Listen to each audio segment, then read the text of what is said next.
आज हम आपको किसी भी एग्ज़ाम के लिए, खासकर जो इस देश का सबसे बड़ा एग्ज़ाम होता है यूपीएससी का, ऐसे एग्ज़ाम के लिए किस तरह से प्रिपरेशन की जाती है, ये आपको बताने वाले हैं। तो हमने जैसे कि एक टॉपर का एक इंटरव्यू है ये, वो हम आपके लिए लाए हैं। तो ये आपको ज़रूर हेल्प करेगा। बेशक ये यूपीएससी के लिए है, लेकिन आप कोई भी एग्ज़ाम की अगर प्रिपरेशन करते हैं, चाहे वो आपका 10th का एग्ज़ाम हो, 12th का हो, ग्रेजुएशन का हो या अपर हो या कोई भी कॉम्पिटिटिव एग्ज़ाम हो, तो कुछ रूल्स हैं जो सभी को फॉलो करने चाहिए। जैसे क्या बता रहे हैं कि पार्टी वगैरह में ज़्यादा ना जाएं। जैसे कि मान लीजिए हर 3-4 दिन बाद आप पार्टी करते हैं, तो जितने समय के लिए आप किसी भी एग्ज़ाम की प्रिपरेशन कर रहे हैं उसको आप बंद कर दें। सेकंड है, अपनी नींद और अपनी हेल्थ को ना छोड़ें।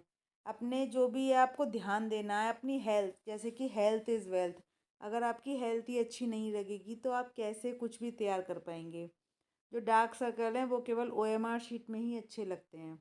और देखिए, कोई भी अगर आप जैसे चाय, सिगरेट या तंबाकू या कुछ भी आप करते हैं, तो इसको आप बिल्कुल बंद कर दीजिए, क्योंकि एक स्टूडेंट के लिए पूरा फोकस अपनी पढ़ाई पर होना चाहिए, ना कि इन सब चीज़ों पर। जैसे कि बहुत से लोग रूम रेंट पर लेकर रखते हैं, तो इसका मतलब ये नहीं है कि बार बार रूम ही चेंज करते रहें। एक बार आप जहाँ हैं वहाँ आप सेटल हो जाएं। इसके लिए ये है कि पहली बार में ही रूम देख कर लिया जाए, कहीं भी जहाँ आपको रहना है। और जो ये कोचिंग इंस्टीट्यूट है, उन पर आप बिल्कुल भरोसा नहीं करना है कि किसी ने भी टॉपर ने बता दिया है कि मैंने वहाँ से पढ़ाई करी है तो आप भी वहीं से पढ़ रहे हैं।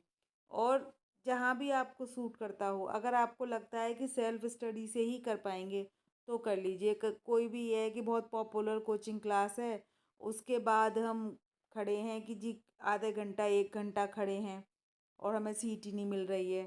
तो आपको ये है कि कोचिंग के नाम पर नहीं जाना है, उसका क्या मटेरियल प्रोवाइड हो रहा है उस पर आपको फोकस करना है। जैसे कि मतलब बड़े बड़े आपको विजिट नहीं करनी है। आपको कोशिश ये करनी है कि जो भी है सिर्फ आपको पढ़ाई पर फोकस करना है। और जो भी आपके नॉन कॉम्पिटिटर हैं, जैसे कि ये है कि जो कंपटीशन दे नहीं रहा था वो आपकी बातों को समझ नहीं सकते। आप उनको समझाना चाहेंगे लेकिन वो समझा नहीं पाएंगे उनको, क्योंकि उन्हें कोई मतलब नहीं है। तो इसीलिए फालतू किसी के सामने इंटेलिजेंट बनने की या अपना नॉलेज दिखाने की कोई ज़रूरत नहीं है। देखिए, जब हम शुरुआत करते हैं तो हमें बहुत ज़्यादा एनर्जी होती है, बहुत ज़्यादा जोश होता है कि बस बिना कुछ जाने समझे तैयारी में जुट जाते हैं। लेकिन वो जो जोश होता है वो जितनी जल्दी उठता है उतनी जल्दी ठंडा भी हो जाता है।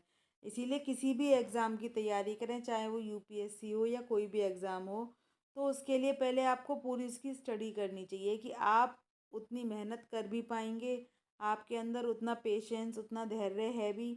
और आपको पूरा मतलब अपना संकल्प भी मजबूत करना पड़ेगा, अपनी विल पावर स्ट्रॉन्ग करनी पड़ेगी। तो आपको मानसिक रूप से बहुत ज़्यादा स्ट्रॉन्ग होना पड़ेगा। इसके लिए यही है कि एग्ज़ाम और सिलेबस की पूरी नॉलेज हमें होनी चाहिए।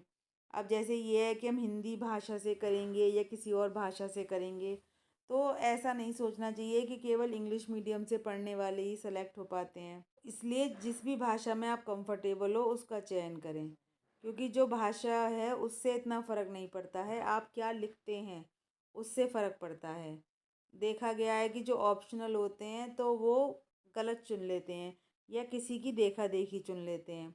तो विषय जो भी है उसका सिलेक्शन जो करना है अपनी इंटरेस्ट के हिसाब से करना है, कि जिसको आप अच्छे से पढ़ पाएंगे। मान लीजिए आप साइंस के स्टूडेंट हैं और आपको साइंस में बहुत ही नॉलेज है और बहुत ही इंटरेस्ट भी है, लेकिन आप चुनते हैं कोई और सब्जेक्ट, तो हो सकता है उसमें आपको दिक्कत आ जाए क्योंकि उसमें आपको इंटरेस्ट ही नहीं है। लेकिन जिसमें आपको इंटरेस्ट है उसको आप अच्छे से कर सकते हैं। देखिए, मार्गदर्शन क्या होता है, जो हमें गाइड करते हैं। अगर आपको कोई सही से गाइड कर रहा है तो आप हो सकता है बहुत सीधे चले जाएं और बहुत इजीली अपने रास्ते को पा लें। लेकिन अगर आपको कोई मिसगाइड कर रहा है तो हो सकता है आपके कई साल ख़राब हो जाएं। इसीलिए बिल्कुल ब्लाइंडली किसी पे ट्रस्ट नहीं करना है, अपने माइंड का भी यूज़ करना है। ये बात सही है कि जो भी सक्सेसफुल है वो आपको बता सकता है, लेकिन जो सफल नहीं रहा है वो आपको वो मिस्टेक बताएगा जो आपको नहीं करनी चाहिए। और ये दोनों ही बातें आपके लिए बहुत ज़रूरी हैं। देखिए, जब भी लोग तैयारी शुरू करते हैं तो वो देखते हैं कि 100% सफलता हमें कहाँ से मिलेगी, चमत्कारी नोट्स, किताबें और ये सब अपनी रैक सजाने लगते हैं। जबकि इनसे कुछ नहीं होता है। आपको एनसीईआरटी या जो भी सब्जेक्ट है उससे रिलेटेड 2-3 किताबें पढ़नी है और 2-3 वीकली मैगज़ीन है, मंथली मैगज़ीन है, वो आपको पढ़नी है। और सबसे ज़्यादा इम्पोर्टेंट लास्ट ईयर के पेपर, वो आपके पास सॉल्व्ड होने चाहिए, जिससे कि आप उसका मैटर इकट्ठा हो जाए। और पेपर ही जो होते हैं वो बताते हैं कि एग्ज़ाम किस तरह का आता है, हमें कौन कौन से तैयारी अच्छे से करनी चाहिए। और जब एग्ज़ाम आपका पास आ जाए तो उसकी टेस्ट सीरीज़ ज्वाइन करनी चाहिए या टेस्ट पेपर हल करने चाहिए। तो अगर आपको एग्ज़ाम पास करना है तो नोट्स के पीछे की भूल जाइए कि मतलब नोट्स ही नोट्स चाहिए, किन्हीं 2 कोचिंग के नोट्स। लेकिन अगर बस कोई एक एक्सपीरियंस्ड है या किसी भी एक जो कोचिंग जिसके नोट्स अच्छे हैं वो और जो आपके समझ में आ रहे हैं, तो वो आपके लिए मोर देन एनफ है। देखिए, सबसे इम्पोर्टेंट होती है स्ट्रैटेजी। बहुत से लोग कोई भी स्ट्रैटेजी नहीं बनाते या फिर गलत बना लेते हैं। तो इसके लिए हमें क्या करना है कि देखना चाहिए कि जो भी और हमारे स्टूडेंट हैं वो किस तरह से इसको क्लियर करके गए हैं, इंटरनेट की हेल्प से या कैसे भी हमें देखना चाहिए। ऐसा नहीं है कि जिसने जो कहा वो ही मान लिया। अपनी एक स्ट्रेटेजी बनानी चाहिए, क्योंकि एक जो है स्ट्रेटेजी एक बंदे की, वो दूसरे को सूट नहीं करती, दूसरे को तीसरे की सूट नहीं करती। तो इसीलिए सबकी देखिए अलग अलग बॉडी की हेल्थ होती है, माइंड की हेल्थ होती है और आसपास का जो एनवायरनमेंट है वो सबका अलग अलग होता है। तो किसी की बातों में नहीं आना और ना ही किसी और को फॉलो करना है, अपनी अलग स्ट्रेटेजी बनानी है। और सबसे पहले ये है कि एनसीईआरटी पर फोकस करना है। और जो भी, क्योंकि एनसीईआरटी से हमारा बेस स्ट्रॉन्ग होता है और एनसीईआरटी लगभग सभी एग्ज़ाम के लिए बहुत अच्छी होती है। और बजाय 10 किताबें एक एक बार पढ़ने के, 2-3 किताबों को ही आप 10-10 बार पढ़ लें तो हो सकता है आपकी बहुत हेल्प हो जाए। और लास्ट ईयर के पेपर आपको देखते रहना जब तक कि आपका बेस स्ट्रॉन्ग ना हो जाए। और बेस स्ट्रॉन्ग होने के बाद ही आप रेफरेंस बुक्स देखेंगे। अब सबसे इम्पोर्टेंट है पढ़ने का तरीका। बहुत से लोग हैं कि दिन रात पढ़ते हैं, दिन रात पढ़ते हैं, लेकिन फिर भी किसी एग्ज़ाम को क्रॉस नहीं कर पाते। हम कितने घंटे पढ़ते हैं ये इम्पोर्टेंट नहीं है, हम क्या पढ़ रहे हैं, कैसे पढ़ रहे हैं, ये इम्पोर्टेंट है। आप एक बार में 2 सब्जेक्ट उठाते हैं और दिन में जितने घंटे उनको पढ़ते हैं उनको 2-2 घंटे के स्लॉट्स में बाँट लीजिए। जैसे कि 8 घंटे पढ़ते हैं तो इसके 4 भागों में बाँट लीजिए। 2 घंटे का एक स्लॉट, फिर 2 घंटे का और फिर 2 घंटे का। इस तरह से अगर आप बाँट लेंगे तो हो सकता है कि आपको थोड़ा रिलैक्सेशन भी मिले और आपको ये भी लगे कि हाँ, थोड़ा थोड़ा मेरा तैयार हो गया है। बजाय एक ही विषय बार बार लगातार पढ़ने के, उससे क्या है बोरियत आती है और हम नहीं अच्छे से कंसंट्रेट कर पाते। देखिए, कंटिन्यूटी क्या होती है। जब हमें एकदम से जोश होता है तो हम तो स्टार्टिंग में क्या होता है कि बस अब ये एग्ज़ाम तो हमें ख़त्म ही करना है, बस एक ही बार में क्लियर करना है, तो 10-12 या बहुत दिन पढ़ते हैं। लेकिन उसके बाद फिर जब एक बार पे थकान हो जाती है फिर कई दिन तक हम बुक को छूते भी नहीं हैं। तो ये गलत है। आपका एक शेड्यूल होना चाहिए और जो लोग जॉब करते हैं वो उस हिसाब से बनाएं और जो सिर्फ पढ़ते हैं वो उस हिसाब से अपना रूटीन बनाएं। और उसका बिल्कुल आपको फॉलो ही करना है कि अगर एक दिन में हम 2 घंटे भी पढ़ रहे हैं तो 2 घंटे पढ़ना ही पढ़ना है। एक है सोशल जीवन।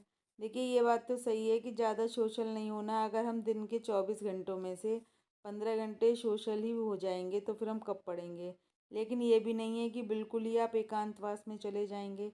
अपने फैमिली वालों से, अपने फ्रेंड से थोड़ा बहुत मिलिए, थोड़ा बहुत उनसे संपर्क बनाए रखिए। तो दोनों में आपको एडजस्टमेंट बनाना है, स्टडी में भी और सोशल लाइफ में भी। अपने शौक़, खुशियों और अपनी पर्सनैलिटी को छोड़ देना।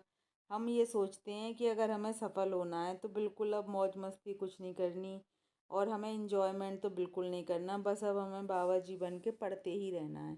लेकिन ऐसा नहीं है। हमें थोड़ा बहुत घूमना फिरना भी चाहिए, कुछ इंटरटेनमेंट भी करना चाहिए या कोई खेल थोड़ा बहुत जो पसंद हो करना चाहिए, लेकिन एक लिमिट में। ये नहीं है कि कह दिया कि बस खेलना कूदना है, इंटरटेनमेंट करना है तो 24 घंटे में से 15 घंटे हम खेल ही रहे हैं, नहीं।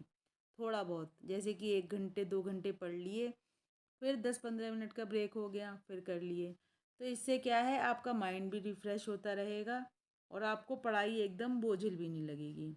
क्योंकि जब हमारा मन खुश रहता है, दिमाग शांत रहता है, तो हम दिमाग की क्षमता का पूर्ण इस्तेमाल कर सकते हैं।